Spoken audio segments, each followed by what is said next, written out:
श्री कृष्ण जी कहते हैं, इंसान के जीवन में दुख सुख धूप छांव के जैसे होते हैं। अगर दुख आता है तो सुख भी आएगा, सुख दुख आते जाते रहते हैं। इंसान को धैर्य रखना चाहिए, चाहे कुछ भी हो, धैर्य से हर चीज का समाधान होता है। श्री कृष्ण कहते हैं, समय व्यक्ति को आगे बढ़ना सिखाता है। समय के साथ इंसान को आगे बढ़ते रहना चाहिए। लोगों की बातों को ध्यान न देने से अच्छा निरंतर कर्म करते रहना चाहिए। कर्मों से ही व्यक्ति महान बनता है।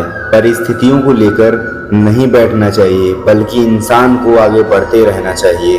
श्री कृष्ण जी कहते हैं, अगर आप किसी का अच्छा नहीं कर सकते तो आप किसी का बुरा भी मत करो। श्री कृष्ण कहते हैं, व्यर्थ चिंता करने से अच्छा अपने काम पर ध्यान दो। जीवन में परिस्थितियां चाहे कितनी भी विपरीत हों, इंसान के साथ जो भी कुछ होता है अच्छे के लिए ही होता है। श्री कृष्ण कहते हैं, जिसने एक बार मन में हारने का सोच लिया उसे कोई नहीं जिता सकता, उसका हारना पक्का होता है। जो मार्ग से भटक जाते हैं उन्हें श्री कृष्ण रास्ता दिखाते हैं। परिस्थितियों से कतराना नहीं चाहिए, बल्कि उनका डटकर मुकाबला करना चाहिए। श्री कृष्ण जी कहते हैं, निरंतर कर्म करना व्यक्ति का धर्म होता है। कर्म से ही इंसान कर्मवीर बनता है।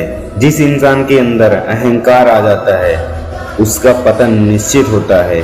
गीता में लिखा है, निराश मत होना, कमजोर तेरा वक्त है, तू नहीं। श्री कृष्ण जी कहते हैं, धरती पर जिस प्रकार मौसम में बदलाव आता है उसी प्रकार जीवन में सुख दुख आता जाता रहता है। लोग कहते हैं अपनों के आगे झुक जाना चाहिए, किंतु सच बात तो यह है, जो अपने होते हैं कभी झुकने नहीं देते। इस संसार में दो प्रकार के व्यक्ति होते हैं, एक तो सरल, दूसरा जटिल। अब वे जो सरल व्यक्ति होते हैं उन्हें संसार दुर्बल समझ बैठता है।